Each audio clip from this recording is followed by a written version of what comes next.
শুভ সকাল বন্ধুরা, আর আমার নতুন ব্লগে আপনাদেরকে স্বাগত জানাই। এটা কি দেখছেন? পানি ফল। এরা না পানি ফলকে আগে সেদ্ধ করে নেবে, নিয়ে কাঁটাগুলোকে কেটে ছেঁটে তারপরে কয়লাতে ওরা একটু আগুন এঁটে একটুখানি করে সব পুড়িয়ে নেবে, মানে হালকা করে সেঁকে নেয়। আগে সেদ্ধ করে নেয়, তারপর হালকা করে। তা আমি কি করতে বেরিয়েছি জানেন? একটু ওই যে বাঁশিওয়ালা যাচ্ছে, আমি কি করতে বেরিয়েছি, ওই যে আধার কার্ডের নাম্বার চেঞ্জ করতে বেরিয়েছি। তো দেখলাম পেলাম না জানেন, আমারই ঘরের সামনে। দেখেছিলাম আগে বসতো, কিন্তু দেখতে পাইনি, চারিদিকে ঘুরে ঘুরে হাল্লা হয়ে গেছে।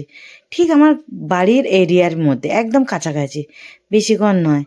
তাই যে দেখুন না, শীতকালের সব এসেই গেল।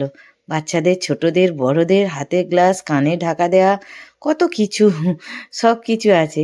তা আমার তো যে কাজের জন্য গেলাম সেটা তো হলো না। আসার সময় আমার ওই বলি, এই যে আমার ঘরের সামনে সব হাতের কাছে সব কিছু পাওয়া যায়।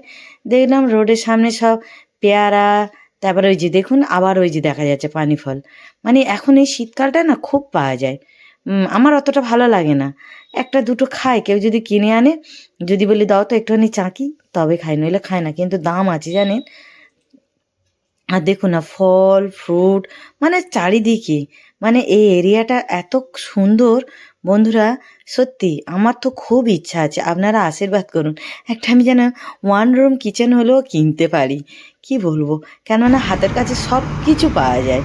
আর একটু ওই দিকটা গেলে মাছ মাংস সব পাওয়া যায়, এই দিকটা শুধু সবজি পাওয়া যায়।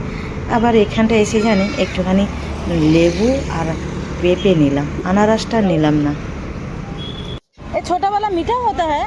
वो सेम है ये ना, जैसे छोटा फटता है कोई बड़ा हो আনারসটা जाता है নিলাম पेड़ না, में तो छोटा কেননা ही है। তোমার तो सेम प्राइस है। कितना देख ये खाने वाला कोई नहीं है। তারপরে কি আনারসটা আর নিলাম না, শুধু পেঁপে আর লেবুটা নিলাম। আনারসটা পরে এসে আবার নিয়ে যাবো, ওরা বলছে আমরা এখানেই বসি। আমি তো জানি এরা সব রাস্তার ধারে বসে, ও ভাবছে আমি অন্য কোথাও থেকে এসেছি। আবার দেখুন না আখ, কত সুন্দর, কত বড় বড়। এরা আখটাকে কি সুন্দর ছোট ছোট করে পিস করেও কেটে দেয়। আর ওই যে দেখুন মাটির হাঁড়ি কলসি, জল খাবার জন্য কি সুন্দর সাজানো। এটা একদম আমার ঘরের সামনে, এর পাশেই একটা সিনেমা হল আছে, দেখাচ্ছি এইটাই। আর রোডটা ক্রস করবো, এটাই ভাবছি যে এইটা দিয়ে যাব না ওইটা দিয়ে যাবো। যাই হোক, এই যে এইটা হচ্ছে সিনেমা হল।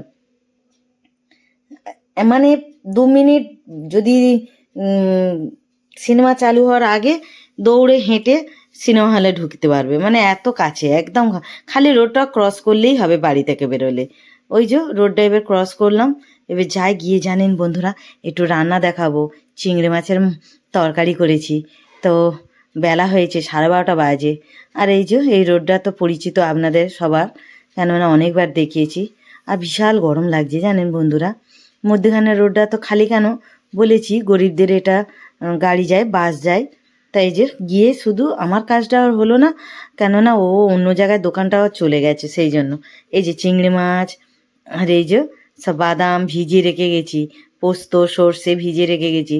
তো ওই সেইগুলোকে এবারে এই যে রান্না বসিয়ে দিলাম। আর ডাইরেক্ট আপনাদের রান্নাঘরেই দেখাচ্ছি, আর কিছু করলাম না। এসে তারপর স্নান করব, ওয়াশিং মেশিনে তোমার কাপড় চোপড় আছে। যাই হোক, রান্নাটা কীভাবে করছি একটু বলে দিই। ফার্স্টে মাছগুলোকে সুন্দর করে হালকা করে এপিট করে একদম হালকা করে দুবার খালি নেড়ে ছেড়ে নামিয়ে রেখে দিয়েছি। তারপরে গরম মশলায় একটু ফোড়ন দিলাম, দিয়ে আর পেঁয়াজ আর টমেটো আর শুকনো লঙ্কা একটু বাটা একসঙ্গে কষে নিলাম। কষে নিয়ে তারপরে ওই যে ভাজা মশলাটা দেবো, দেখালাম। একটু আদা গুঁড়ো দিচ্ছি, ওই যে একবার বলেছিলাম না আদা গুঁড়ো করে রেখেছিলাম পাউডার, কাঁচাটা আর কিনে আনিনি, কিনে আনি কখনো, কেননা কখনো কখনো চা খাবার জন্য। আবার এটাও দিয়ে দিই জানেন, গুঁড়ো মশলাটা আদার। তারপরে কি ওই জিরে ধনে ভাজা মশলা, লঙ্কা হলুদ সব দিয়ে ভালো করে কষে নিলাম। সুন্দর করে কষে একটু সামান্য জল দিয়ে তারপরে এবারে বাটা মশলাটা দিয়ে দেবো। এই যে সামান্য একটু জল দিলাম, একটু এপিট ঢেলে নিলাম, নিয়ে তারপরে এবার এর মধ্যে এই বাটা মশলাটা দেবো। যে কাজু পোস্ত সর্ষে একটু কাঁচা লঙ্কা বাটা ওর মধ্যেই দিয়ে দিয়েছিলাম, একটু বেটে রেখে দিই। একটু নারকেল হলে ভালো হতো, কিন্তু নারকেলটা নেই, আমি গিয়েছিলাম নিইনি, বলি থাকে যাক, এই ঘরোয়া এভাবে করলেও রান্না ভালো লাগে খেতে। তারপরে জলটা যখন একদম শুকনো শুকনো হয়ে আসবে, তারপরে মাছটা দিয়ে নেড়ে 1 ফুট কি 2 ফুট করে সঙ্গে সঙ্গে নামিয়ে নেবো, কেননা চিংড়ি মাছ বেশি ভাজলে আর বেশি সেদ্ধ করলে শক্ত হয়ে যায়। এই যে দেখুন হয়ে গেছে। আর আজকে আমার ভাগ্যটা খারাপ, ভালো জানেন, খারাপ নয় সরি ভালো। আমার ছেলে আজকে সময় পেয়েছে দুপুরে একটু, তো ও কাজে আবার এক্ষুনি চলে যাবে। বলে মা আমি খেয়ে যাব, কি আছে মানে করিয়েছি তুই আয় না। আর ও খাচ্ছে আর তারিফ করছে, মা তরকারিটা এত সুন্দর হয়েছে, খুব সুন্দর হয়েছে। তা খেয়ে দিয়ে ওই যে আমার ছেলে কার্টুন দেখছে আমার সঙ্গে না, ওই ছেলের সঙ্গেও না আমিও কার্টুন দেখে আমারও আদত হয়ে গেছে। আমারও খুব ভালো লাগে কার্টুন দেখতে, ডোরেমন দেখছে। তাই যে খাওয়া দাওয়া করে এবার জামা কাপড়গুলো শুকাতে দেবো। তা আমার ব্লগটা কেমন হয়েছে বন্ধুরা একটু কমেন্ট করে কিন্তু জানাবেন। ভালো লাগলে একটু লাইক করবে, শেয়ার করবে, আর একটু ফলো করবেন, আর আমাকে একটু ভালোবাসা দেবেন। আর শুভ দুপুর, আর আপনারা সব ভালো থাকবেন, সুস্থ থাকবেন, টাটা, বাই।